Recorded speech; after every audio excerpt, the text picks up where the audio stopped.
Hi guys! Good morning! Magbabalik naman tayo for another video. So, itong video na to guys is magagawa tayo ng dessert. Time check guys is mag-aalas 6 na ng umaga dito. So, morning person talaga ako kasi laging gumigising ng madaling araw yung asawa ko. So, ayan. Nagawa ko ng gelatin kahapon guys. Kasi minsan kasi yung asawa ko naghahanap siya ng dessert. So, hindi, kasi guys, minsan nakakatamad gumawa ng dessert, no? So, kahapon is sinipag ako.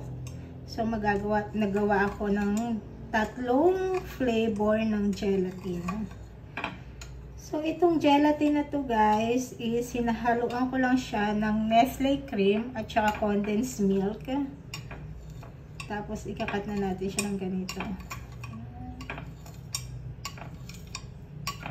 Hindi ko siya masyadong dinamihan ng water guys kasi last time na nagawa ko ng gelatin is hindi siya tumigas. Masyadong maraming water pa. So, ayan. So, itong gelatin na to guys is may flavor siya. May mga gelatin guys na walang flavor. Kayo na lang ang maglalagay ng flavor. Pero itong binili namin is meron na siyang lasa. So, ayan. Tapos naglagay rin ako ng bali tatlong flavor ang ginawa ko sa tatlo. Hindi ko na alam kung anong flavor yung mga pinaglalagay ko dito. So, ayan. Ikat lang natin siya guys. Tapos pagsama-samahin na lang natin siya. So dito guys sa apartment, ang daming langgam. Inaalis ko naman yung mga basura, tinatapon ko ito. Talaga ang daming langgam. Sabi ko sa asawa ko, bumili siya ng ano ba tawag doon? Pampatay sa langgam.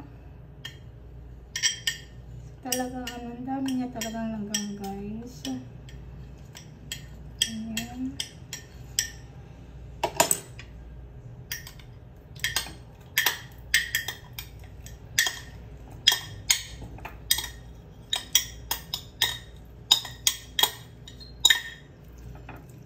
Ayan, so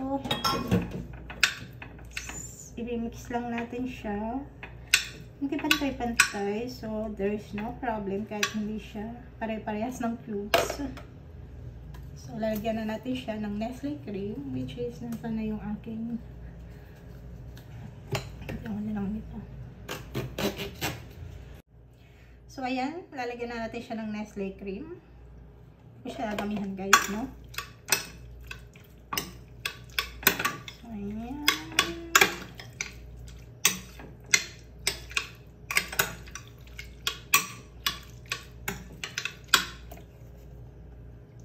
Or, ilagay na lang natin siya lahat.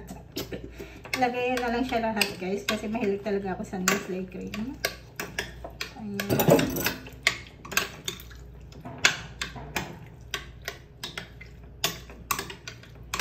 Pagkatapos niyan, is lalagyan natin siya ng condensed milk.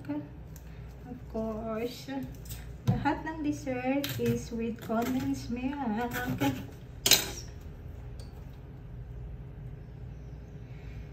Mahilig sa sweet ang asawa ko guys. Yes, mahilig siya sa sweet. Parehas kaming mahilig sa sweet. And hindi naman everyday na kumakain kami ng sweet guys, no? Nakadepende sa mood ko kung nasa mood ako gumawa ng dessert. Ayan. Kalasahan natin siya if okay.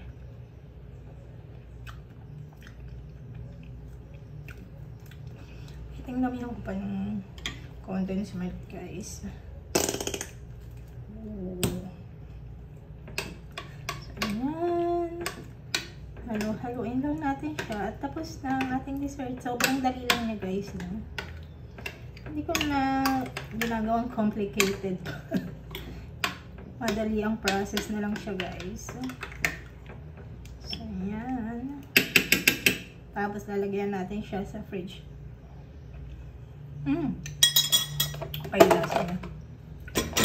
hindi siya masyadong matamis kasi nakakaumoy pag masyadong matamis guys. So yun na, tapos ng ating dessert.